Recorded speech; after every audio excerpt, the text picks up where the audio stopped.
What's up, people? Welcome back to the channel. So, I've been getting a lot of questions about why my opinion on rail has changed.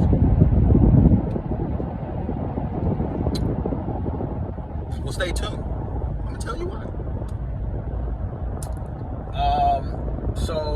And I'm only speaking on my experience as far as the Phoenix terminal goes. I can't speak on Marshfield. I can't speak on Gary. I can't speak on Conley. Nothing else but just the Phoenix terminal. So once I start driving in the main fleet, I got my new FM, Dean. Now, before I start, I want y'all to understand, I'm gonna be real, right? Uncut, raw, just non-filtered. What I say is what I feel, right? It's gonna be one of those I said what I said type of things, okay? So now that I got that disclaimer out of the way, here we go. Dean, we're gonna start with Dean. FM. It's basically like, he's my manager. That's who I report to. I didn't like him. Straight from jump, I didn't like him. And he probably didn't know it, but his tone, his very condescending tone, he's rude sometimes. I know, in particular, there was a time I was in like Montana, and it was time to get fuel. And so the GPS routed me to an intersection. And at this particular intersection was 4 gas stations, right? One on every freaking corner. And I call him up and I say, hey man, like, which gas station am I supposed to go to? He said, what do you mean? I'm like, my GPS routed me to an intersection. And it says like, come and go. Right? Now, we don't go to no come and goes. It's Pilot, Loves, TA, that kind of thing. I didn't see anything that had truck stop, gas station, stuff on it. So I called him up. Which one do I go to? Quote for quote, this is exactly what he said to me. And how he said it to me. Sean, doesn't freaking matter, man. Just get the gas and go. That's all. Just get the gas and go. And I said, man, listen. The last time I went to an unauthorized gas station, the fueling team hit me up. He's like, don't matter. Just get the gas you need and get out of there. Okay, fine.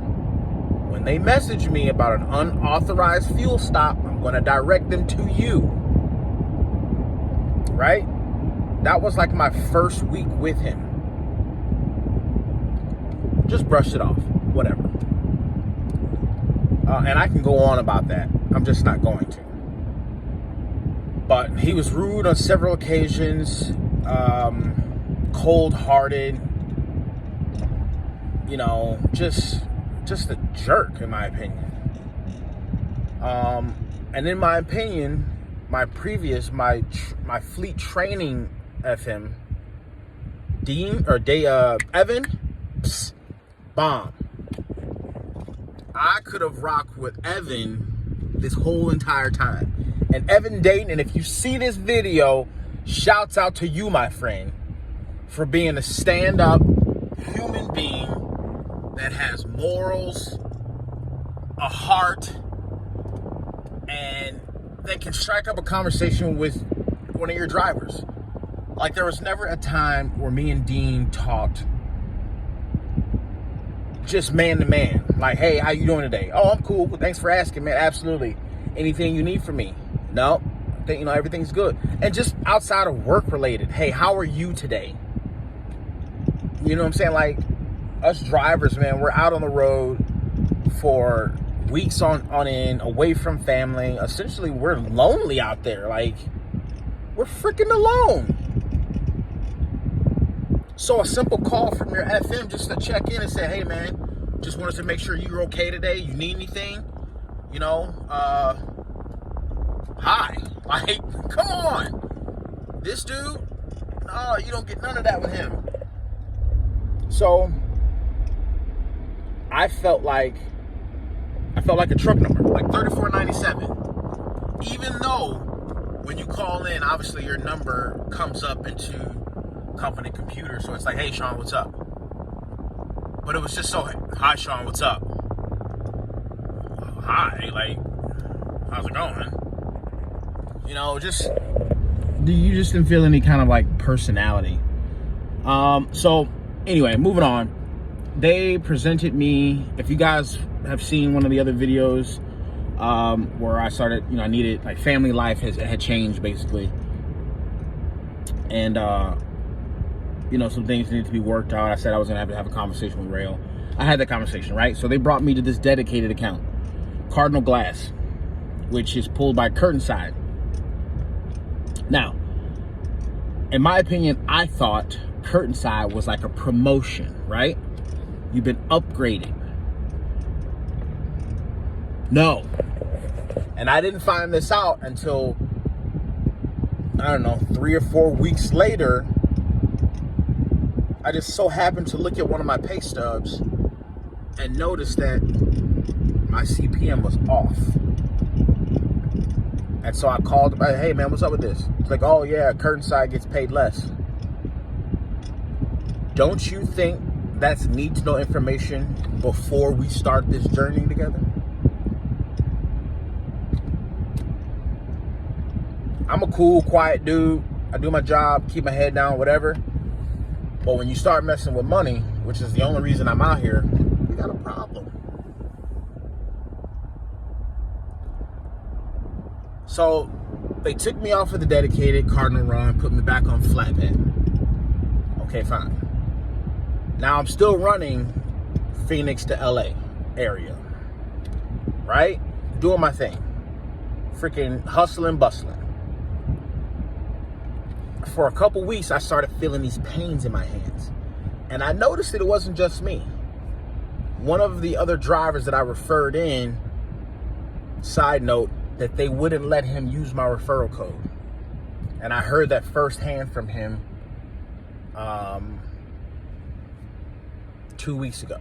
Well, at this point, it's been like 4 weeks, like a month ago. I heard that from him. He's like, bro, I tried to use your referral code, and he's like, I was very adamant about it. And he's like, and they told me on several different occasions. It doesn't matter. Okay, so what the heck do I have a driver referral code for if it doesn't matter? So that's neither here or there, whatever. I feel how I feel about that anyway. So, yeah, start feeling these pains in my hands. For the first week, whatever, I kind of just let them go, like whatever. And then I was in Chino strapping a load down, and it just got bad. Like that morning I woke up, my hands was hurting. Okay, I kind of brushed it off again. So later in the day I told Dean, I said, hey man, I'm having these pains in my hands, like it's freaking hurting. And it's been going on, but I kind of just brushed it off. But now like it's bothering me. So he goes, all right, what do you need from me? I said, when I get back to Phoenix, I've already scheduled a doctor's appointment. I'm going to go see my doctor about it. And he's like, okay, when? I'm like, my appointment's at Wednesday at 8 o'clock. This is Monday. He's like, okay. Tuesday morning, he calls me. He's like, hey, so you still got that doctor's appointment you scheduled? As if like he didn't believe that I scheduled a doctor's appointment. And I was like, yeah, I still have the doctor's appointment. And he was like, okay. When you get to the yard, call me before you leave. Okay. So I dropped the trailer that I had, called him up, said, hey, I'm here. What's up? He's like, basically, he's like, you know what? Go inside and see Larry. Larry's the terminal manager. Larry breaks it down to me. He's like, when I look at all the trucks in the yard, your truck does not generate enough revenue. Okay, that's not my problem. Like, my truck's moving though, right? He's like, yeah, it's moving. I said, oh, I don't know what to tell you then. Maybe y'all should book better loads. Like, so then he goes, you either need to go back out on the road or what? I'm like, or what? He's like, or we need to figure something out. And I'm like, okay, so either I do what you want me to do, or we go our separate ways. He's like, Sean, that's not what I'm saying. Sounds like it. You know what I mean? So he's like, well, you know, the English language is a tricky language. It's got, what, 400,000 words or whatever. I'm like, what are you talking about? So he's like, yeah, blah, blah, blah, blah, blah. And I was like, again, what are you talking about? Whatever. So I moved on. So he starts blabbling on and on about some other stuff that I kind of just turned my ears off and stopped listening. And comes back around to it. And, you know, I've been in this business 40 years, whatever, blah, blah, blah. I look at all the trucks in the yard, and your truck is one of the trucks that's just not producing.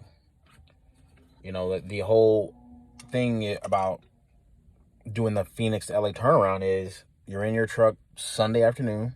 And I'm like, in my mind, I'm like, okay, I am. You deliver first thing Monday morning. Check. I do that. And then you get another load, turn around, get back to Phoenix for a Tuesday morning delivery. Okay, check. I do that. Basically, you do LA to Phoenix, turn around, like, you want to do like at least 3 a week. Again, check. Check. So, did all that. And then he kind of like bucks his chest out, hits the desk, gets a little loud with me. All right, Sean, so this is what it is. Either you go back out on the road full time, 3 weeks at a time or whatever.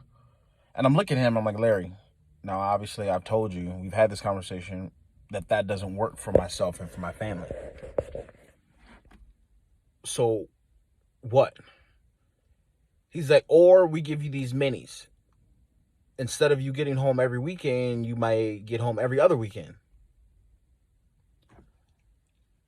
Are you listening to me? Like, do you hear me? Is it not registering? Like, everything, my whole week is planned out. I'm gone Sunday through Friday.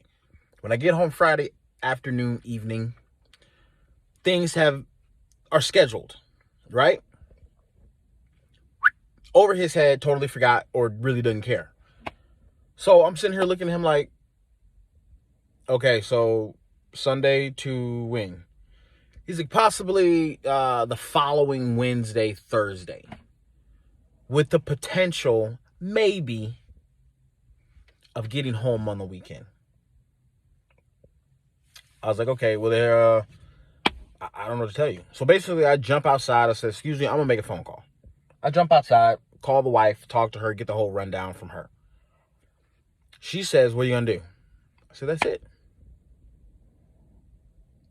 It was almost like they pushed me in a corner wanting me to quit. That's how I felt. So I went back inside and I told him, I said, hey, man, look, this isn't working. You know, obviously, I understand it's a business. It needs to be profitable. It needs to make money.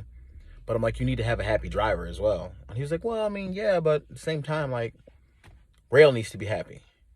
I was like, so as long as you're happy as Rail, that's all that matters. The driver has no feelings about anything. Like, you're just truck 3497, you pick up a load, strap it, drive it down the road, unstrap it, take it off, so forth and so on. Well, yeah. Okay. Well, I guess that's it then. I'll get you your truck by the end of the day. So that's that. I no longer work for Rail Transport. And all you guys that have continued, you know, reach out to me as far as Rail goes, I wish you the best of luck.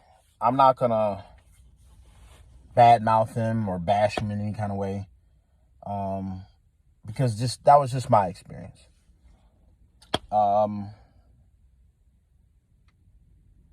Yeah. So, like I said, I wish you guys the best of luck. I'm not bad-mouthing anyone. That's just not how I do things. But when people ask me why my opinion of rail has changed, that's why. And like I said, the disclaimer at the beginning of the video, I can only speak about the Phoenix terminal, and no one else, or nowhere else. So it's unfortunate that it came to that, but you know, now I'm moving on, and I'm trying to find better opportunities for myself and for my family that'll keep me home, if not daily, you know, every few days. I've had other companies reach out to me with opportunities, and so my wife and I are kind of molding everything over, trying to figure out what's best for us. So with that being said, welcome back to the sunny state of Arizona. Here in December, it is a beautiful 79 degrees, and I'm loving it. So with that being said, I'm here at my brother's. Got to handle some stuff here with him, and Amazon packages. Yeah, that's it. That's all I got. So guys, be cool, stay beautiful, and we'll talk to you guys later.